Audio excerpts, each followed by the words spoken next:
Excellences, Mesdames et Messieurs les ministres, chers opérateurs, distingués participants au forum, je voudrais, avant tout propos,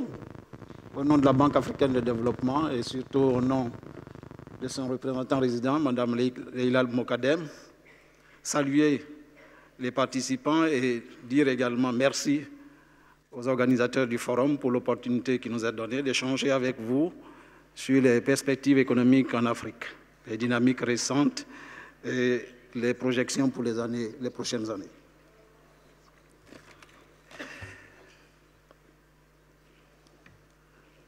Alors, ma présentation va suivre ce fil conducteur. Je vais dans un premier temps donc faire mention des perspectives, des dynamiques récentes. Je mettrai l'accent également sur les défis et les opportunités qui se présentent donc à l'échelle du continent. Ensuite un focus sur les pays francophones, notamment en Afrique de l'Ouest et en Afrique centrale, qui sont des espaces donc, de projection de l'économie marocaine, qui se diversifie et qui, dans sa quête d'espace, se projette également vers ces horizons.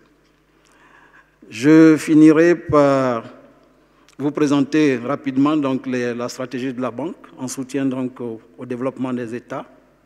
et avec un petit focus sur des instruments financiers, mais qui seront davantage développés par Madame la représentante résidente demain lors du panel auquel elle participera.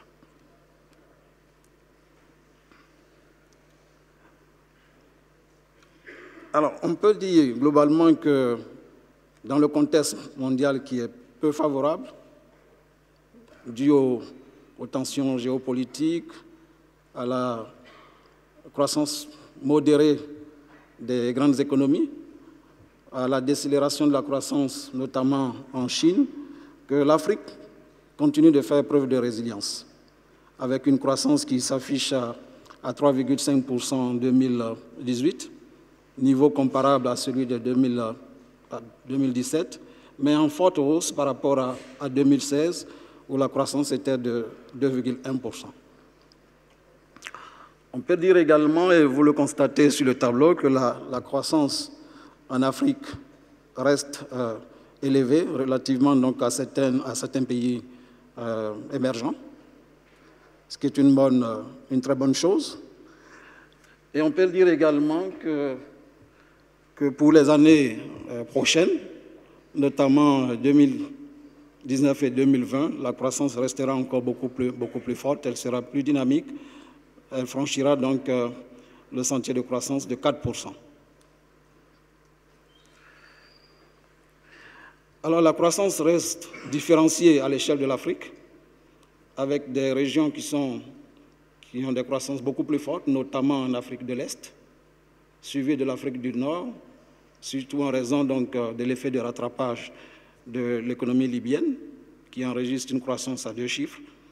Puis ensuite viennent l'Afrique de l'Ouest, l'Afrique centrale, et enfin l'Afrique de l'Est et l'Afrique australe, qui enregistrent une croissance très faible, en raison donc, notamment donc, de l'économie sud-africaine qui, malheureusement, n'influe pas sur les économies de la région. Pour l'année 2019 et 2020, la tendance restera bonne, avec encore l'Afrique de l'Est, avec une croissance autour de 6%, et la même dynamique donc, que j'ai indiquée tout à l'heure, donc l'Afrique du Nord, l'Afrique de l'Ouest et l'Afrique centrale, va être enregistrée avec notamment une croissance un peu plus forte donc, en Afrique australe.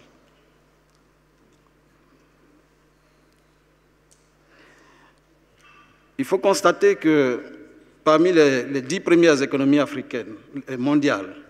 qui ont des taux de croissance les plus forts, on a 6 pays africains, 3 en Afrique de l'Ouest, notamment la Côte d'Ivoire, le Sénégal et le Ghana, et 3 en Afrique de l'Est, avec notamment donc, la Tanzanie, Djibouti et l'Éthiopie.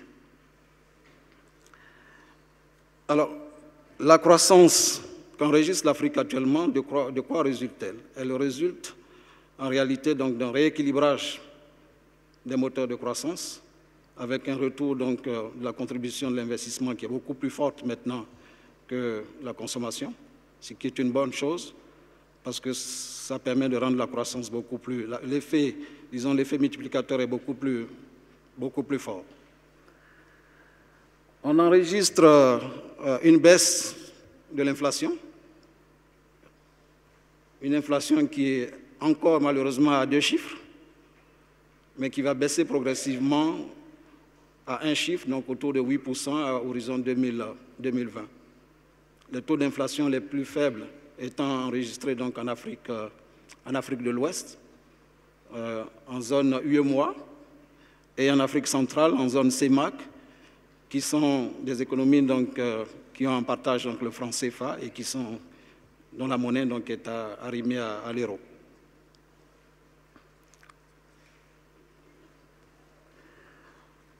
On note également en termes donc, de faire styliser une amélioration donc, de la situation budgétaire des États qui résulte donc, du fait de la hausse des coûts des matières premières qui permet donc d'engranger des recettes fiscales, mais également dans certains États du fait donc, de la mise en œuvre de politiques publiques, de rationalisation donc, des choix budgétaires. On a donc une réduction des dépenses qui permet donc de dégager des marges budgétaires qui sont utilisées donc au financement d'investissements structurants, notamment donc dans les infrastructures et également donc dans le financement donc des dépenses sociales. L'Afrique enregistre un accroissement des flux externes, qui est une bonne chose. Parallèlement, on assiste aussi à une sorte donc, de rééquilibrage donc, des flux, parce que du fait donc, du relèvement des taux d'intérêt dans certains pays, par les banques centrales dans certains pays, les flux, on assiste donc à un rééquilibrage des flux qui sont mieux rémunérés donc, dans certains pays donc, développés. On a une baisse, malheureusement, des investissements directs et étrangers sur le continent. Les flux d'investissements directs étrangers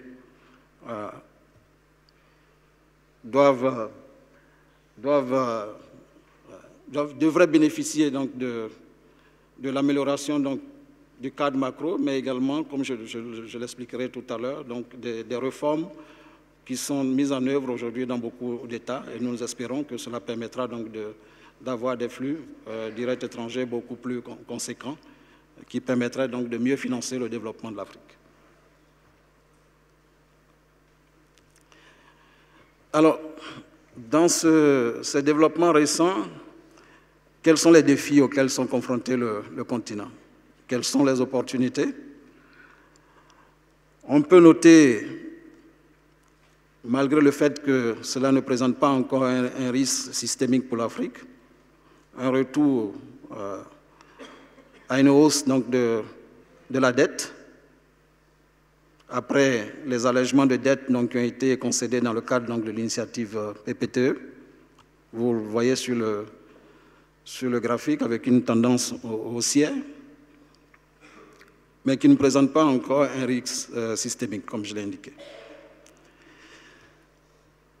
La croissance, elle reste soutenue,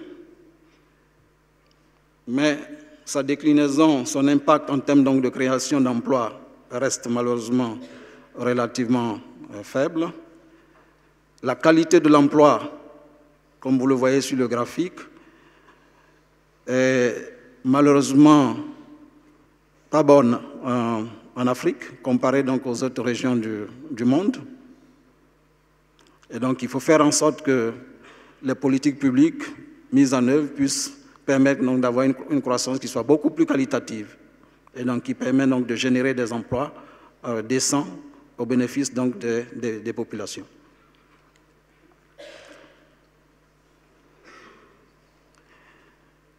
Un autre défi est lié au fait que les réformes économiques et financières sectorielles également mises en œuvre par les États, malheureusement, ne s'accélèrent pas et donc constituent des contraintes à l'investissement. Vous le voyez sur le graphique, 5 des facteurs qui réduisent aujourd'hui la création d'emplois sont du fait donc des États, en particulier donc les questions liées à la délivrance des permis, à la justice, les questions de corruption, la disponibilité de l'électricité, qui est un facteur absolument nécessaire donc, pour générer de la croissance, en particulier donc, dans le secteur qui nous concerne ce jour, donc le secteur de l'hôtellerie. Donc il faut travailler donc, à lever ces distorsions, rendre l'environnement beaucoup plus flexible pour que les opérateurs économiques puissent donc trouver intérêt donc, à investir.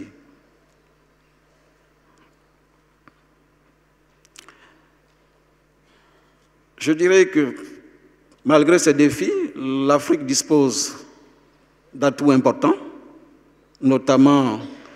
des terres arables très importantes. Elle détient 65% des terres arables dans le monde, qui peuvent se prêter donc à une diversification de l'économie, qui peuvent se prêter donc à un développement de chaînes de valeur agro-industrielles, mieux arrimées avec l'industrie et les services, permettrait donc de rendre la croissance beaucoup plus inclusive. Elle dispose, comme vous le savez, de ressources naturelles importantes qui ont besoin d'être libérées avec les réformes dont j'ai fait mention pour permettre donc d'asseoir véritablement un processus de transformation industrielle donc à l'échelle du continent. L'Afrique dispose également d'une population jeune, une population estimée aujourd'hui à 1,3 milliard d'habitants, qui devrait à horizon 2050 se situer entre 2 et 3 milliards et à horizon 2100 autour de 4,4 milliards. Donc il y a un dividende démographique que l'Afrique doit pouvoir tirer. C'est une population qui est davantage éduquée, avec une classe moyenne donc, qui émerge, qui va être demandeur donc, de services, notamment donc, de services liés au secteur au loisir, donc au tourisme et à l'hôtellerie.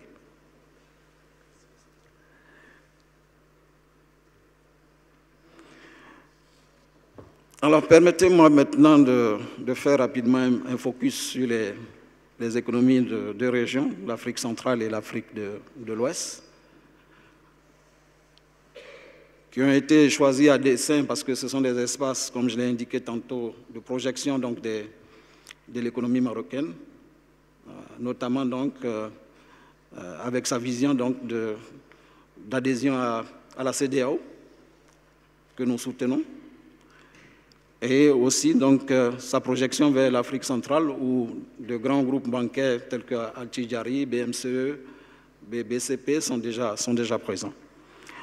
Alors l'Afrique de l'Ouest enregistre des performances, de bonnes performances, comme vous le voyez sur le graphique, qui sont par rapport donc à la croissance africaine sur le continent africain, qui sont donc des niveaux de croissance très élevés, notamment en zone UEMOA, où la croissance est environ à 6%, avec des pays leaders comme la Côte d'Ivoire, le Sénégal, qui enregistrent des croissances très élevées, et comme je l'ai indiqué tantôt, qui sont parmi donc, les 6 économies mondiales donc, à croissance les plus fortes. Ce sont des espaces où la monnaie, du fait de son arrimage à l'euro, garantit une sorte une inflation donc faible, avec les politiques de convergence qui sont mises en œuvre à l'échelle donc de l'union monétaire, qui garantissent donc un taux d'intérêt beaucoup plus faible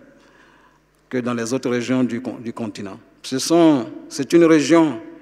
qui, en termes donc de produits touristiques, n'a pas encore exploité tout son potentiel et donc constitue véritablement un espace d'investissement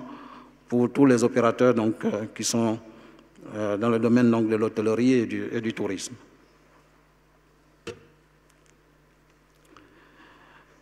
L'Afrique centrale, quant à elle, une région à potentiel, mais qui connaît une croissance relativement moins forte, avec un pays leader, donc le Cameroun et la RDC, qui est également donc une région qui dispose d'énormes potentiels, notamment en ressources naturelles, mais également qui a un potentiel donc, de développement au niveau touristique. Et donc qui, relativement donc, à la problématique qui nous intéresse ce jour, à savoir donc, le développement du secteur hôtelier, présente certainement donc, des atouts en termes d'investissement.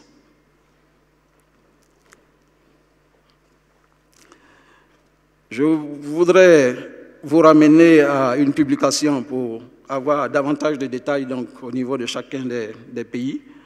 Vous ramener donc, à une publication récente de la Banque africaine de développement, intitulée donc, « Les perspectives économiques en Afrique », dont le rapport de 2019 vient de paraître. Il a été rendu public donc, le 17 janvier dernier et il peut être non consulté sur le site de la banque. Dans une dizaine de jours, le 20 février, nous allons mettre dans le domaine public une autre publication qui sera, elle, consacrée donc, aux perspectives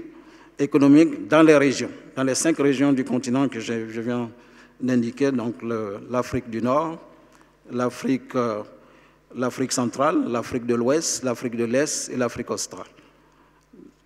Donc, à partir du 20 février, ce rapport sera disponible et vous aurez donc toute l'information sur les dynamiques profondes donc, au niveau de chacune de ces régions. Alors, comment est-ce que, dans ce contexte, la Banque africaine de développement accompagne les États? Je vais en faire mention. Pour ceux qui découvrent la Banque africaine de développement, c'est une institution de développement forte donc, de 54 États africains, donc l'ensemble des États du continent, 26 pays non régionaux qui sont actionnaires à la Banque africaine de développement. C'est une institution qui est triple A, donc qui permet de lever des ressources à des taux relativement bas qu'elle met à la disposition du financement donc, du développement d'une façon générale, au service des États, au service du secteur privé, avec des maturités qui sont longues. Alors, la Banque africaine de développement a développé une stratégie décennale qui couvre la période 2013-2022, avec 2 objectifs: rendre la croissance plus inclusive, c'est-à-dire faire en sorte qu'elle bénéficie davantage à un spectre assez grand de population, rendre la croissance beaucoup plus verte, donc prendre en compte la dimension des enjeux environnementaux. Elle se définit 5 priorités: éclairer l'Afrique, donc toute la dimension énergétique, faire en sorte que l'énergie puisse être disponible au bénéfice donc, du secteur privé, mais également donc, des ménages. Nourrir l'Afrique, donc c'est toute la dimension sécurité alimentaire, faire en sorte que l'agriculture soit beaucoup plus intelligente, qu'elle soit mieux arrimée avec les autres secteurs de l'économie par le développement donc, de chaînes de valeur agro-industrielles. La 3e priorité, c'est d'intégrer l'Afrique. Les études récentes montrent que, en levant les barrières au commerce, on peut porter la croissance de l'Afrique à 4,5%, c'est-à-dire 1 point de PIB de plus que celui de 2018. Donc, c'est vraiment un secteur d'intérêt pour la banque. Appuyer les États donc, dans la dynamique d'intégration régionale à l'échelle du continent, notamment donc, avec la mise en place donc, de la zone de libre-échange continentale. 4e priorité, 5e priorité, c'est améliorer donc, les conditions de vie des populations, donc le volet relatif donc, à l'inclusivité de la croissance. C'est aussi donc, les aspects connexes liées donc à l'amélioration des conditions de vie des populations, telles que l'appui donc à certains secteurs, l'eau et l'assainissement, le développement d'activités qui contribuent donc à épanouir les ménages, comme les produits touristiques et autres. Nous avons 3 secteurs prioritaires, à savoir donc les États fragiles, l'agriculture et la sécurité alimentaire et la prise en compte donc de la dimension genre. Tous nos projets d'investissement doivent tenir compte de ces aspects-là. En particulier donc la dimension genre, pour laquelle donc nous avons des indicateurs donc, pour nous assurer que la bonne prise en compte permet donc d'offrir aussi donc des possibilités, donc, notamment donc, aux femmes, aux jeunes, etc. Alors, quelles sont nos projections d'investissement dans ces secteurs? Les études récentes menées par la banque montrent qu'il va falloir investir environ 170 milliards de dollars chaque année dans ces secteurs globalement, avec les déclinaisons qui sont indiquées au niveau donc, du volet énergétique, du volet relatif à la sécurité alimentaire, l'industrie, l'intégration régionale et l'amélioration des conditions de vie des populations.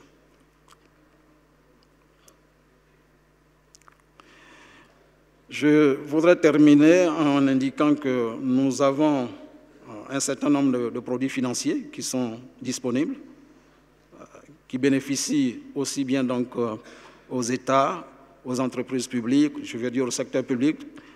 l'État, les entreprises publiques, les communautés économiques régionales dont j'ai parlé tout à l'heure, la CEMAC, l'UMA pour l'Afrique du Nord. Nous avons également des produits financiers destinés donc au secteur privé, dont la représentante résidente fera mention demain. Merci. Merci Richard, merci beaucoup.